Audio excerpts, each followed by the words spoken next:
Hello, this is Chick Abbott. In this video, we're going to be talking about state observers, which some people call state estimators. I feel like the more commonly used term is observer, so that's what I'm going to use. Up until this point, in recent videos, we've been talking about using state feedback in order to effectively set our closed loop system eigenvalues wherever we want. So we've been talking about systems that look like x dot equals ax plus bu. And we said if we make u have a special structure, which is we're going to choose u equal to some reference value minus k times x, so we have some matrix of gains, scalar gains k times our state vector, we're going to effectively change have a new system whose a matrix looks like a minus bk, and we can make that system through choosing k. We can make that system have any eigenvalues that we want. But fundamental to this assumption of this controller is that we know the states k. That might not be a safe assumption. In practice, what we really know is we know y for sure. We know y our output, that's the thing we're sensing that we're going to control, but we may not know all of the states, we may know some of the states. So to implement this control scheme, we really need to know our full state vector. So this is what an observer is about. It's fundamentally based on this assumption that we don't know the full state vector through sensors. But we do a model of our system, and is it possible to make this thing called an observer that effectively estimates our states for us, so we can plug that estimate into this position here in our controller. So we're not going to know the states exactly through sensors, but we're going to estimate them or observe them. So that's what we're going to do here. So the basic idea of our controller is to do something like this. So first of all, we start with our plant. And our plant is this thing, which we've been writing with our state space equation. So it has an A matrix inside of it, it has a B matrix inside of it, and it has a state vector at each instant time that describes it. And through this plant, we provide an input, u, and that's the signal at varying time. And out of that plant comes our state vector. And we pass that state vector through C matrix, and out of that comes our output, y. The signal is varying in time. This is the thing we want to control. And so I guess in reality, it's sort of this whole thing here is our plant, let's say. So the idea with an observer is we model our system. So we know what A and B are, and we know what C is. We don't know them perfectly. We have estimates of them, but they're accurate estimates. So what we're going to do is we're going to make a simulation. So this is a simulation that's going to run, in a computer, let's say, in code. And we're going to use our estimate of A, which I'm going to put a hat to show it's not a perfect estimate of A, but we're going to assume it's very close. Our estimate of B, and then we're going to have an estimate of our state. So I'll call that x hat at any instant time. And out of that, what we're going to do is we're going to run this simulation. It's going to have these estimates of A and B, and we're going to feed it our actual control input. So whatever signal we actually give to our real plant, like a voltage or something, we give that same signal to our simulation, and we watch our simulation evolve in parallel. And so we're going to have these estimated states, x hat. We're going to pass those through our estimate of C, and out of that is going to come our estimate of y. And so this, again, this whole thing here is a simulation, including y hat is also the output of a simulation. And it's this simulation that is the observer. So the observer is this software simulation that you run in parallel with your real physical system. You give that simulation whatever input you're giving your physical system, and it spits out a simulated output that you would hope would be very close to the output of your real system. So, in practice, to implement this thing, you're going to implement a state space equation of this hat form. So you're going to implement something like this. You're going to simulate these differential equations using functions in MATLAB, such as LSIM, let's say. So we're using any other differential equation solver. That's an example using MATLAB. So we have this idea, we have this observer, and this is what we call an open loop observer, because there's no feedback term at all. You just basically have the system running in parallel with our physical system. But if that system gets wrong, there's nothing that is there to sort of correct it. So you can see the system would work perfectly if our estimate of A was perfect, our estimate of B was perfect, our estimate of C was perfect, and our initial guess of our state was perfect. So if in the event that x hat naught is equal to the actual x hat, then if we had a perfect model, then these two y and y hat would evolve perfectly, identically equal for all time. And the thing that's cool about the observer, right, is we, unlike the real system, in the real system we have access to this y here, but we don't have access to the states. In our simulation, we have access to everything because it's all just in code. So we can ping y hat if we want, but we can also get access to x hat. So we can go in and use that in our controller. This would be the idea. So we close our controller like u equals r minus k x hat. Our real physical controller would use our estimate of our states. The problem is this open loop observer isn't going to work very well. First of all, in the event A is unstable, it's not even an option. Remember, that's a possibility that our A matrix could be unstable. Part of the reason why we do control is to potentially stabilize an unstable system. So in the event the original A matrix is unstable, you can't even run the simulation, because what you've effectively done here is you've simulated an unstable system, and when you give that unstable system input, you're gonna have terms grow to infinity. And it's going to be very poorly conditioned numerical simulation. So if it's unstable, you can't even do it at all. Well, let's say A is stable. Our original A matrix is stable. We just want to change it to have different properties, different time response properties. Well, so A hat in this case is going to be stable, so the simulation will work. But the problem is errors between A and A hat are going to grow over time, and you'll never be able to correct for those things.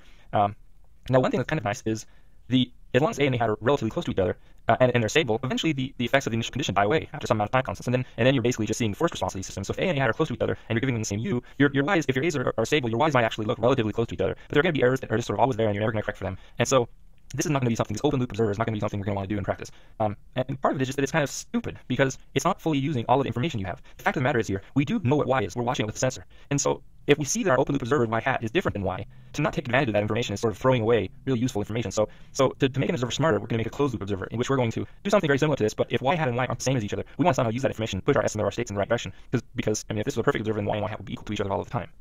So so what we want to do is we want to make this closed loop observer, and we're going to change the governing equation. So in the closed loop observer, we're going to implement something like this. We're going to implement effectively what was our open loop observer. So we're going to have our simulated A hat, x hat, and we're going to have our plus BU term. But now what we're going to do is we're going to add an additional term. This is a feedback gain matrix L. It's very similar to our gain matrix K in our state feedback. And we're going to pass through that term y minus y hat. So we've effectively taken our open loop observer and we've added an error-based term in y hat, in between y and y hat. So that's encapsulated here. You can sort of think of dimensions here to see what shape L would have. So x is an n by 1 vector, so it's x dot, a is n by n. Right? So all of these things have to be n by 1 things. This y and y hat, we're talking about scalars at this point, so this is a 1 by 1 thing. So L is an n by 1 vector. So you can think of L looking like little L1, L2, all the way down to Ln. These are real numbers. So if we implement this closed loop observer, and we acknowledge that, well, y is something we measure, but y hat is something we just explicitly calculate in our simulation, like this, then I can go through and I can regroup L and C hat, and I can bring this x hat term over with this x hat term. And what I'm going to get is I've effectively, by implementing this closed loop observer, I'll get a new system that looks like A minus LC x hat plus BU plus LY. So what we have is we have a new system that now has two inputs. Not only does it have our input U, but it has our, which is a real controller input that's going to our simulation, but it also has the output of our real system. So the sensor from your real system is an input to your observer. The cool thing about this is this form looks a lot like our A minus BK term. And we found if the pair AB was controllable, then we could, through the choice of K, we could make this new matrix A minus BK have any eigenvalues we wanted. So we could control the stability and the time response of our state feedback. Well, this is a dual problem, and it turns out that if the pair AC is observable, then we can use this A matrix L to make this system have any eigenvalues we want. But AC has to be observable. So the same sort of result that we saw with the stability, this really great stability result with state feedback, we see the same sort of result with this closed loop observer, that we make this observer and we can make this observer have any dynamic properties that we want. So we're going to create the system, it's going to evolve in time, and this is the actual system that we're going to simulate now. So we're going to simulate this system. So, you know, when you actually physically build your simulation, this equation is what you're going to simulate. So you're actually going to implement this final A matrix. You're not going to implement the sub A matrix. Sorry, I have all my hats here. So let's look at the benefits of this open loop observer. So I've now sort of established I can make my closed loop observer have any eigenvalues I want, but I haven't really proven that that's particularly useful. So let's consider a new variable, error. And we're going to call this error. By definition, error is something that evolves in time. We're going to define that as our difference between our actual state vector and our estimated state vector. So really, if we had a perfect observer would be an observer that's defined by error equals 0 for all time. So we've always got a perfect estimate of our states. And you can tell we want this error to be as small as possible. And ideally, we like if that error exists at the beginning of the simulation. As time goes on, at least it sort of decays away to 0. We're going to find that's exactly the result we get. We can take the time derivative of this too, and we can just put a dot on each of these things. So this is also going to hold. So let's explicitly expand that out. So here's an equation for error dot. We can plug in our x dot, which looks like ax minus bu. And let's go with the assumption right now that our estimates are very good. So we have A hat is basically approximately equal to A, and B hat is approximately equal to B, and same with C. So if I now do that, if I come in and I plug this equation here for x hat dot here, I'm just going to get minus and A minus LC x hat, and I'm going to get a minus BU, and I'm going to get a minus Y. And I'm going to sort of acknowledge to myself that, let's see, I want to kind of acknowledge that Y is really just equal to C times X. So what else can I plug in here? I have AX, I have a BU.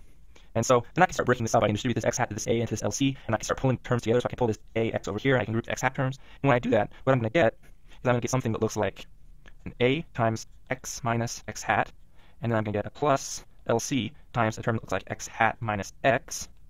And then I group these things, and I get an A minus LC times this quantity X minus X hat. That X minus X hat is just error. And so the result is I get an equation that looks like error dot equals A minus LC error. So I've effectively, by using this closed loop observer, I have made a system that looks like an unforced system, right? E dot equals some AE plus there's no BU. It's a completely unforced system. So if I can make these eigenvalues be whatever I want, I can make them stable and I can make them whatever time constants I want. I can make this error, which is the difference between my state estimate and the actual state, I can make that error go away to 0 in a known time, in a very stable, known way. So no matter what initial error I have in my observer, I know exactly how long it will take until that error is gone. And from that moment on, my observer is essentially perfect. For all intents and purposes, it's perfect. So I've solved my problem. And after a certain amount of time, I know that my estimates x hat are essentially equal to x. Now to make this work, what's really, really beautiful result, it really hinged on this, that my estimates of A, B, and C are all basically perfect. If those estimates are a little bit off, it will effectively act like a disturbance. So this result won't hold perfectly, but what you'll find is that the system is robust to these little disturbances. So even though your model isn't perfect, you're still going to have state estimates that look very good and very close to the actual system. So let's see, to conclude, if our system AC is observable, and we can assign the eigenvalues of A minus LC arbitrarily using this A matrix L. The method to choose the L values is something that is explicitly given in the text, but it's analogous to the way that you would choose the K values in an A minus BK matrix. And just like with choosing the K values in the state feedback method, choosing the L values in the state observer method is not a completely straightforward task. I mean, you can ask yourself, shouldn't I just make them stable and as fast as possible? And that seems good at first, but there are consequences to trying making things too fast. It turns out this is the subject of what's known as the Kalman filter. It's something we'll talk about in the near future. And so the Kalman filter, I'll give you a preview. A Kalman filter is really nothing more than a state observer. It looks exactly like what we've just been discussing. But in a Kalman filter, the L values are chosen in a very specific way that's based on the noise in your sensors. So there's sort of an optimal L based on how noisy your signals are. And so that's what the topic of the Kalman filter will be.